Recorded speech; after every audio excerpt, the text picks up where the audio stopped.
मुबारक हो बमज़ार है। लाइक करें, सब्सक्राइब करें, शेयर करें, कमेंट करें और पैसे भेजते रहें. The most important thing. I know you guys get very bored when we talk about cricket, but we can't help it. Finally, congratulations everyone. We've been kicked out of the World Cup campaign.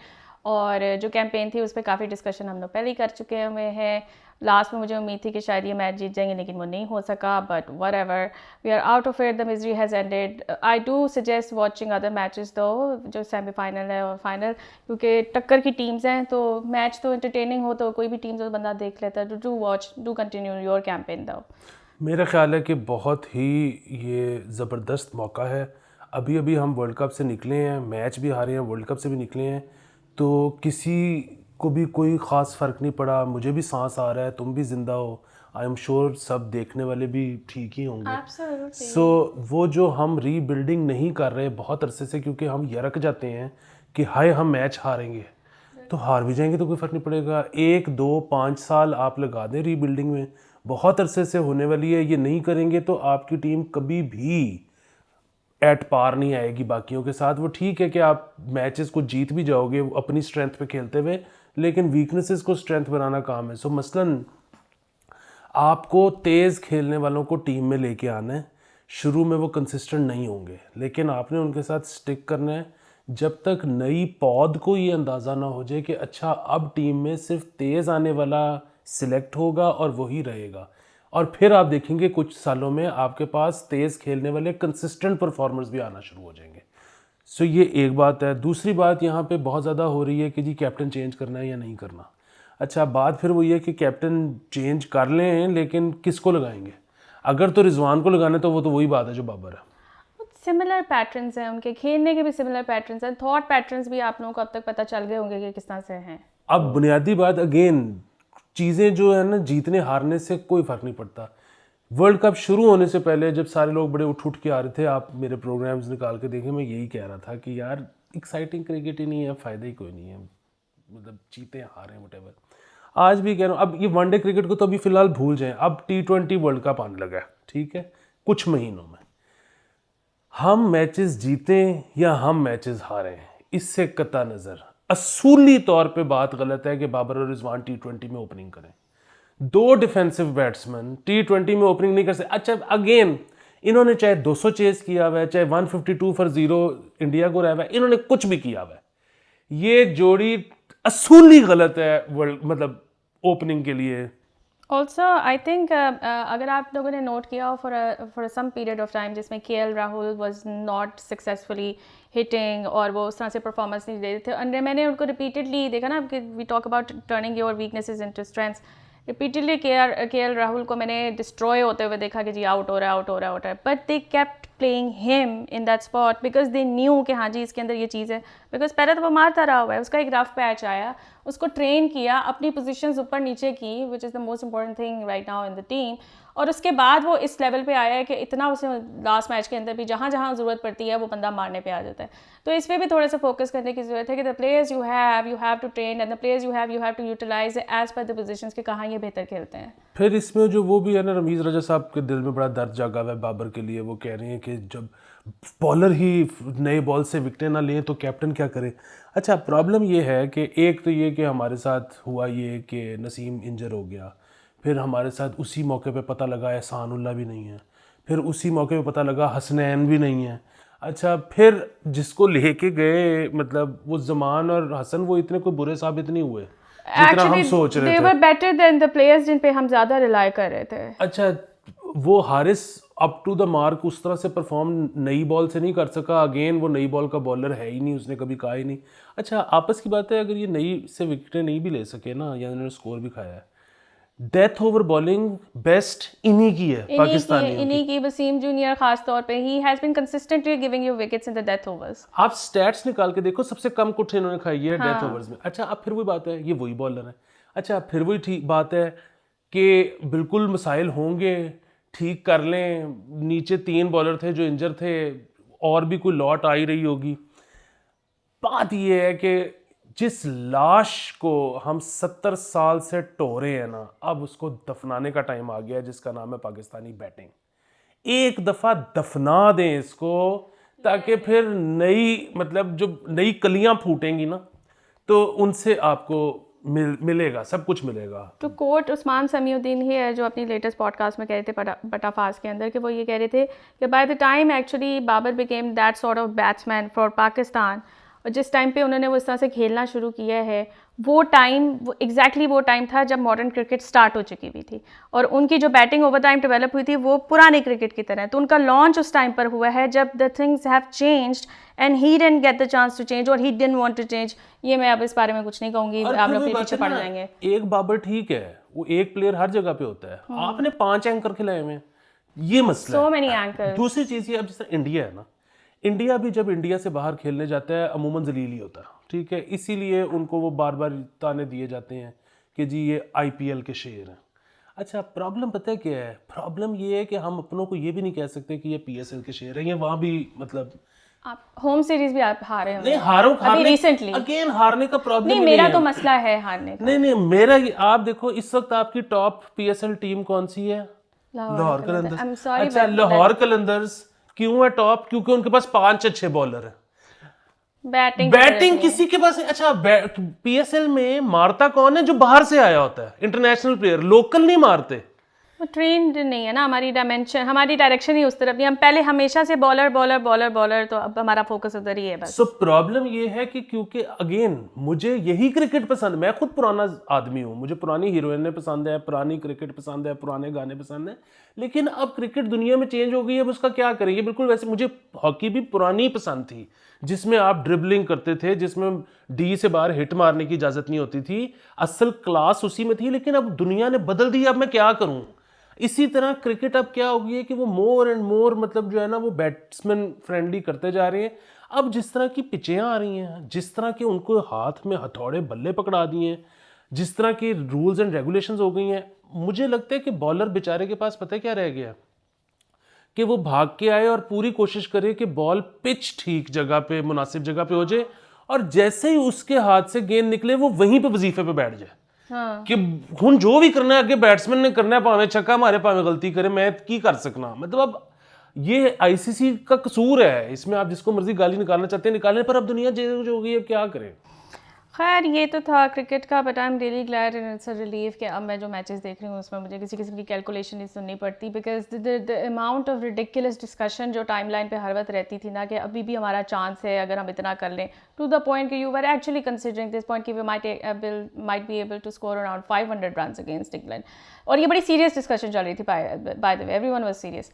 खैर it's a relief कि निकल गई है team and we move on. So we move on to Asad Umar. Asad Umar ने हर तरह की political activity से जो है अपनी जान छुड़वा ली है, जैसे हम लोगों ने अपनी क्रिकेट से जान छुड़वाई है। और असद उमर जो है उन्होंने वही जो होती है एक टिपिकल, मैंने बड़ी कोशिश की कि मैं ये कर सकूं, मैं वो कर सकूं, लेकिन असद उमर सरेंडर कर गए। ठीक है जी, how do you see is gonna like, अब तो वो आराम से बैठ के खाना पीना ही खाएंगे, और मे बी अगर हर तरह की पॉलिटिकल पार्टी छोड़ ही दी है तो फिर I don't see a point.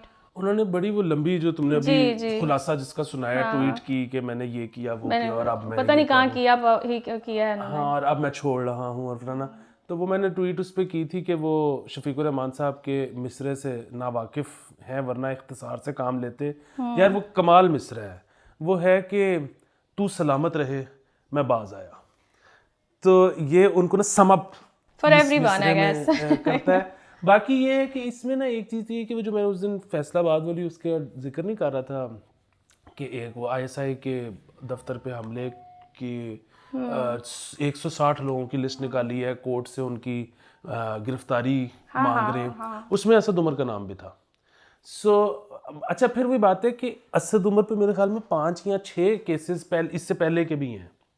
So it leaves very, हाँ, सो मैं वही कह रहा हूँ कि असद उमर साहब के लिए तो एक केस ही काफ़ी था। ये जो दे वेंट फॉर द किल वाला सीन है ना, इसमें मुझे और निशानियां भी नजर आती हैं, क्योंकि हमने ये पहले भी बहुत कुछ देखे, जब किल के लिए जाते हैं ना, फिर इसका मतलब है कि बाद में दोबारा सुलह भी हो जानी है इवेंचुअली। मतलब अभी उनको ना ये चेहरे नहीं चाहिए, अभी वो कह रहे हैं कि अभी तुम लोग सारे गायब हो जो भी want to play with others right now.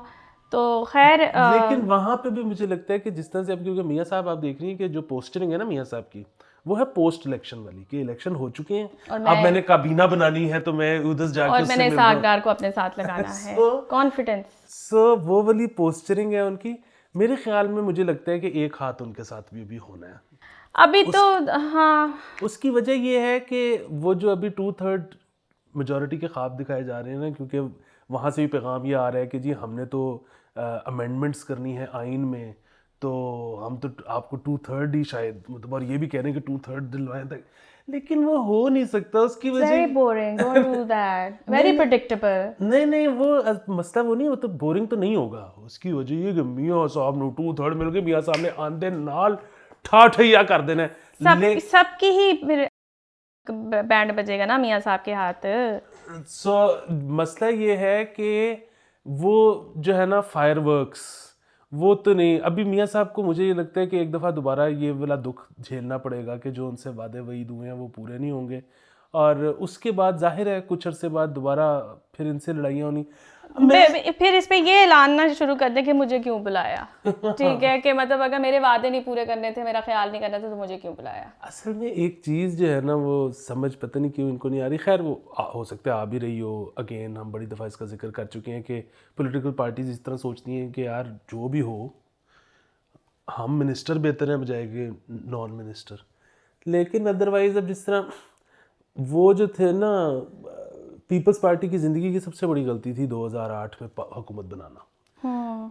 उनके खिलाफ धांधली तो हो चुकी भी थी काफ़ी, मतलब उनके खिलाफ इस तरह से कि एक तो 8-9 साल के मार्शल लॉ के बाद एक हुकूमत आई थी, और फिर वो जो मार्शल लॉ था उसका एंड आखिरी 2-3 साल ये थे कि रोज़ धमाके होते थे। फिर बीबी भी शहीद हो गई। अब इस सारे के बाद तो बहुत वोट पड़ना चाहिए था, जो पड़ा भी होगा, लेकिन उनको सीटें बहुत कम दी गई। सो उस जगह पे मतलब हुकूमत बनानी नहीं चाहिए थी। वो सारे 5 साल जो है उन्होंने, मतलब ज़ाहिर उन्होंने मज़े भी किए होंगे, किए हैं, लेकिन मजे ही किए हैं। नहीं, लेकिन उसमें हुआ क्या कि वो जिस जगह पे था धमाके होने ख़त्म हुए, एक्सपोर्ट्स उठी। अच्छा, at the cost of what, कि उन्होंने बिजली नहीं बनाई, क्योंकि मतलब क्या करते। अच्छा, वो आपका करंट अकाउंट फलाना टमकाना सारा कुछ संभाला, लेकिन उसके बाद वो बढ़ गए उनका प्रोग्राम बढ़ गया। लोगों ने कहा जी कि ये नहीं सही। अच्छा, मुझे लगता है कि क्योंकि हम फिर वहीं पे है ना कि हम जाकर दीवार में बजने लगे हैं। यहाँ पे पहले भी हम कह रहे थे जब ये वोट ऑफ नो कॉन्फिडेंस हुआ था कि ये टाइम ही नहीं है हुकूमत में आने का, लेकिन ये आए।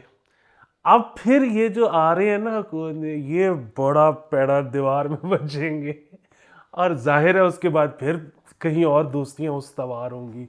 चलो खैर, बचने दें। वही बात है कि जिसको जो जिस टाइम पे मिल रहा होता है। मुझे यही फील आ रहा था कि जैसे कोई लॉन्ग टर्म कोई नहीं सोच रहा होता। मतलब जब ये vote of no confidence is one big example कि आपको पता है where exactly you are heading to.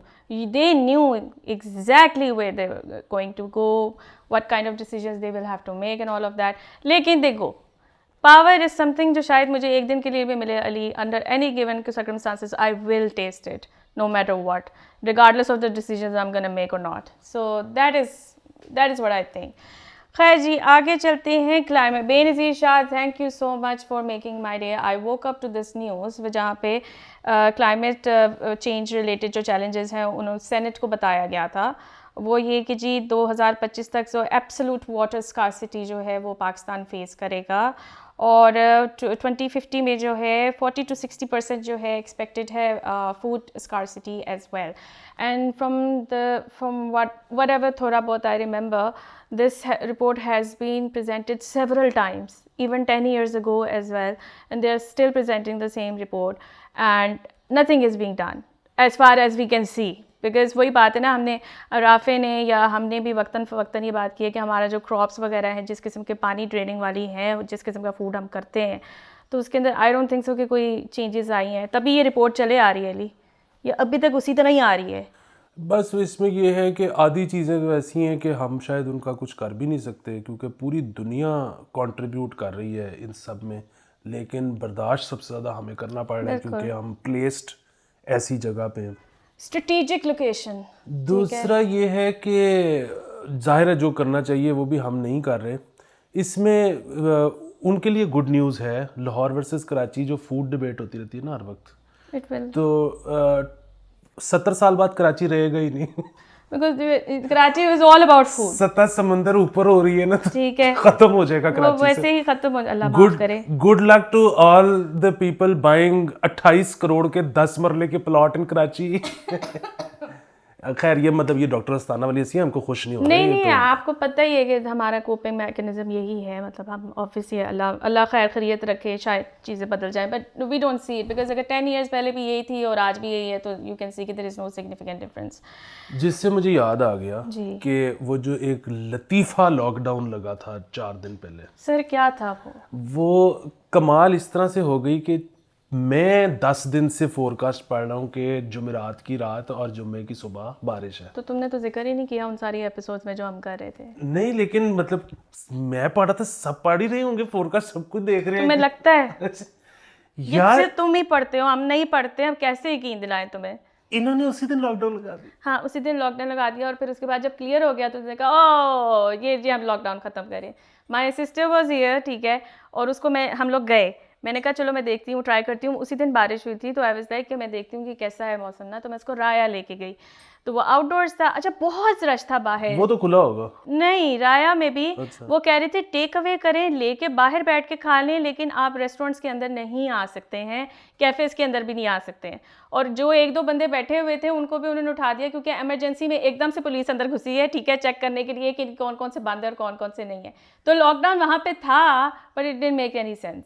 और उसके बाद जो इन्होंने वो लतीफ़ा अगले दिन भी किया कि जी वो इन्होंने कहा कि आप 6 बजे के बाद खोल लें, 6 बजे से पहले ना खोलें। वो जो सारा थर्मल इन्वर्जन वाला कॉन्सेप्ट है वो तो है ही कि धूप के बाद सब कुछ ट्रैप हो जाता है, धूप के अंदर फिर भी उड़ता रहता है। आप बजाय कि कहने के कि सुबह खोल लें और शाम को बंद कर लें, इन्होंने उल्टा करा।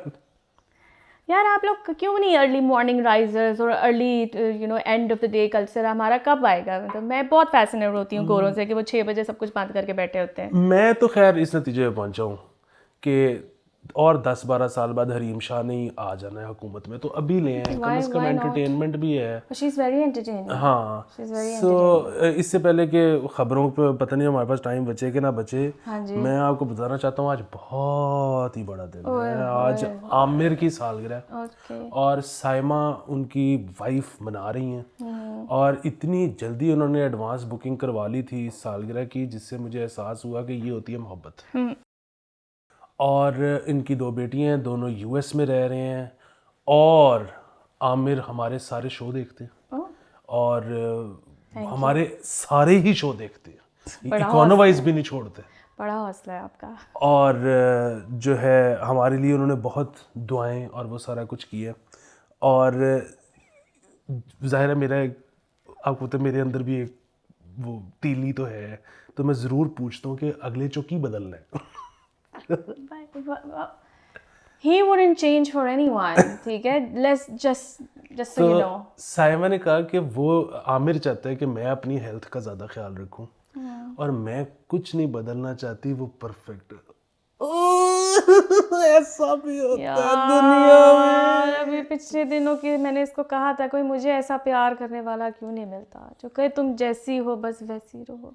वाह, बेरंगे थे दिन, बेरंगी शामें आई है तुमसे रंगीनियाँ, फीके थे लम्हे जीने में सारे, आई है तुमसे नमकीनियाँ, बेइरादा रास्तों की बन गए हो मंजिलें, मुश्किलें हल है तुम्ही से या तुम ही हो मुश्किलें, तुम क्या मिले, तुम क्या मिले, हम ना रहे हम, तुम क्या मिले, कैसे मिले दिल में खिले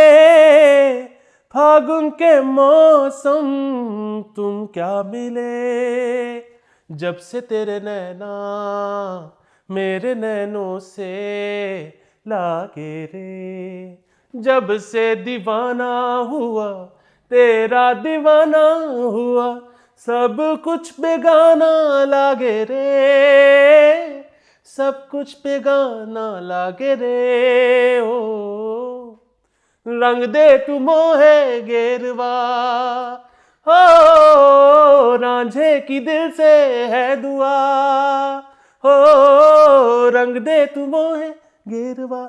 उन्होंने एक के पैसे दिए थे, तुमसे 3 गानों पे डांस करवा लिया।